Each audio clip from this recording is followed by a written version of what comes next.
오늘 그 내란숙의 윤석열 재구속 영장 신문이 있습니다.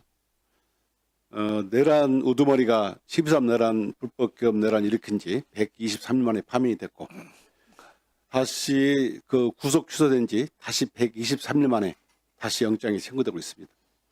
다시 재구속이 기로에 있는데요. 저는 영장 청구서가 보도가 됐는데 그걸 보고 깜짝 놀랐습니다. 뭐라 했냐면 그 총을 가지고 있다는 걸 좀 보여줘라.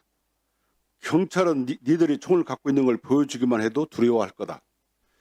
경찰은 전문성이 없고 총은 경호관들이 훨씬 더 잘 쏜다. 이런 말을 했더라고요. 그 대통령을 지냈던 자가 왜 이런 말을 했을까? 정말 말하기 나쁘기도 하고 경악스럽기도 합니다.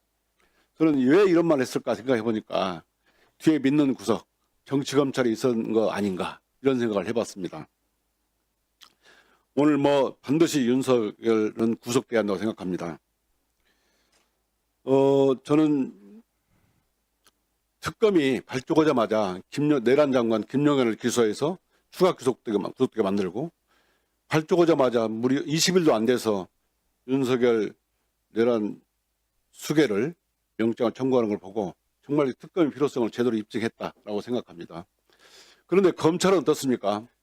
1월 26일 날 기소하고 이 소극적으로 직위원 재판부가 2주일에 한 번씩 재판하는 걸 두고 견제도 하지 않고 또 추가 수사해서 기소한 것도 없었습니다.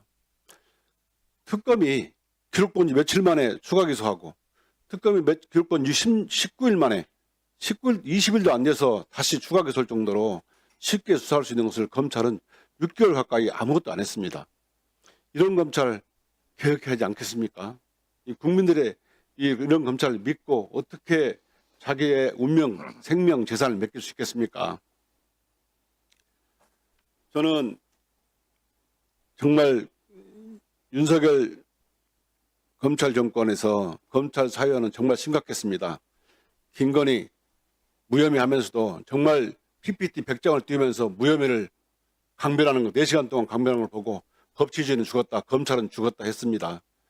올해 윤석열 구속시설을 놓고 즉시항고를 하면 되는데 즉시항고도 하지 않고 바로 냉큼 석방해 준 거 이거 두고두고 비난을 받을 거 아닙니까? 이때 우리는 검찰은 사망했다라고 선언을 했습니다. 지금 이론적인 측면에서 보면 검찰에서 직접 수사권이 맞느냐 안 맞느냐 보는데 제가 직접 수사를 받아보고 무려 4년간 재판을 받아봤습니다.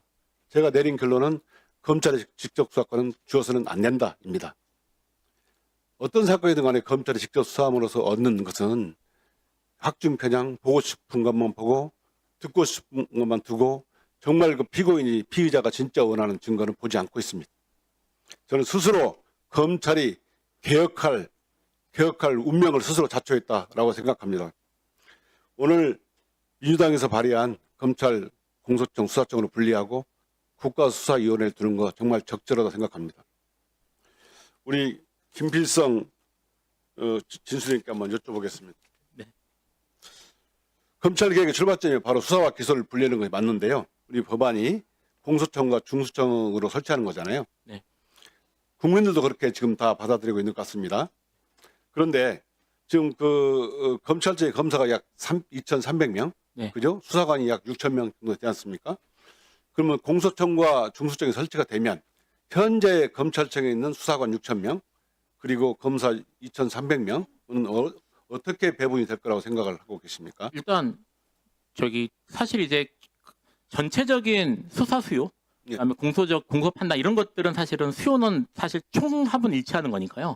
지금 하고 있던 인력들이 적절히 재배치될 필요가 있습니다. 그래서 수사 인력 같은 경우는 이제 검사를 제외한 수사 인력 같은 경우에는 대부분 중수청 중심으로 이동될 걸로 예상이 되고요. 검사 같은 경우에는 공소유지에 필요한 검사들 이외에는 물론 이제 뭐 본인들의 의사나 이런 것들을 어느 정도 반영을 해야 되겠지만 경찰이라든지 아니면은 다른 중수청이라든지 이런 곳에 더 이상 검사가 아닌 수사에 대한 법적 판단과 통제를 위한 위치로 그렇게 재배치하는 것들이 필요할 것 같습니다. 알겠습니다. 하여튼 그 부분은 디테일한 부분은 네. 실무적으로 검토를 해주시고요. 네. 또 하나 그 국가수사위원회가 수사기관은 그 민주적 통제라는 측면에서는 되게 의의가 있다고 생각하는데 많은 의원들도 말씀하시지만 이 사건을 처리한다든가 이런 부분에 대해서는 과연 그러니까 지금 뭐 구조는 사실은 이제 얘기하면서 미세 조정할 수 있겠지만 지금 이의시청이나 수사의 효율성에 대한 이런 고민들, 적정성 통제에 대한 고민들이 좀 있으신 것 같은데 이제까지 종래는 어떻게 이루어졌냐면요. 검찰항고 재항고라는 식으로 거의 이루어졌습니다. 이 말은 뭐냐면 동일체라고 할 수 있는 검사 내에서 다시 리뷰하는 식으로 돌아갔거든요. 그래서 사실 실무하는 변호사들 입장에서는 이게 제대로 되겠어? 검사가 고검에서 이걸 제대로 보겠어?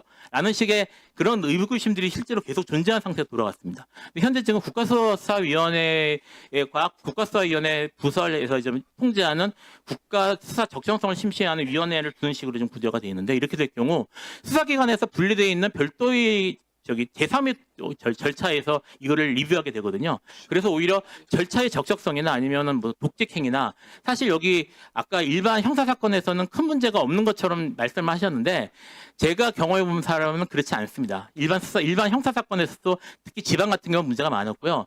지난 문재인 정권 때 아마 제가 과거사위원회가 검찰과거사위원회가 그때 돌아갔던 걸로 알고 있는데 상당수 부분 수사가 일반 형사사건이었어요. 지금 재심 판단 받고 있는 사건들도 일반 형사사건들이었고 그런 일들이 벌어진 이유가 지금 검찰에 대한 통제가 전혀 이루어지지 않았기 때문이거든요. 근데 현재 지금 구조는 그런 것들을 제3의 기관에서 별도라는 식으로 돌아가고 있어서 저는 오히려 그런 수사의 적정성 통제에 대해서는 효율성이 더 증가할 거라고 생각합니다. 예. 그럼 송석준 의원님 질의해 주시기 바랍니다.